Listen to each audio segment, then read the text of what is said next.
Avec son thème inédit Smart Cities and Open Innovation in Africa, quelle opportunité pour les startups.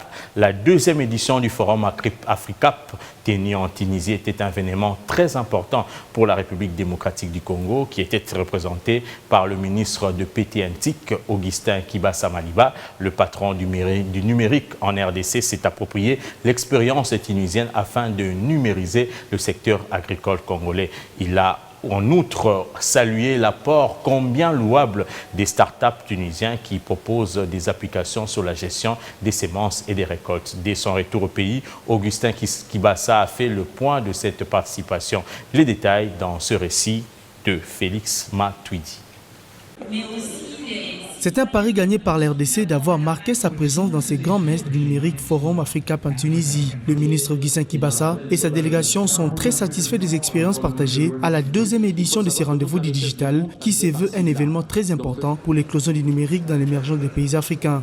Pour les patrons de PTNTIC, l'intégration du numérique en Tunisie a boosté plusieurs secteurs tels que l'agriculture, pêche et élevage ainsi que d'autres et l'RDC compte aussi tirer profit de cette expérience tunisienne. J'ai constaté que la numérisation, ça touche effectivement tous les secteurs de la vie du pays de manière globale.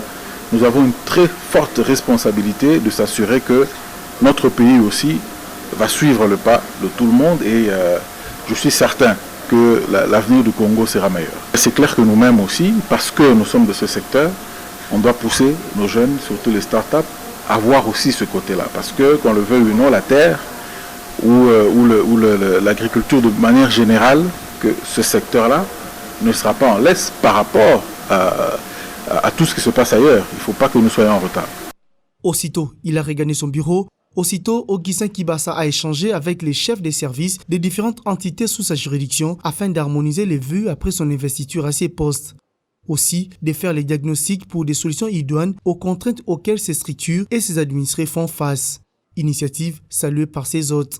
Il était important qu'on puisse se revoir et puis discuter sur l'état des lieux du secteur des postes et aussi du secteur de télécommunications. Donc chaque institution était là pour présenter son état des lieux. L'idée derrière, c'est juste pour faire le toilettage du secteur de télécommunications et aussi arriver à redynamiser ce secteur qui est aussi important dans ce pays. Avec ces nouveaux leaderships impulsés par Augustin Kibasa, la RDC pourra rattraper le retard par rapport à certains pays voisins dans les domaines des nouvelles technologies de l'information et de la communication.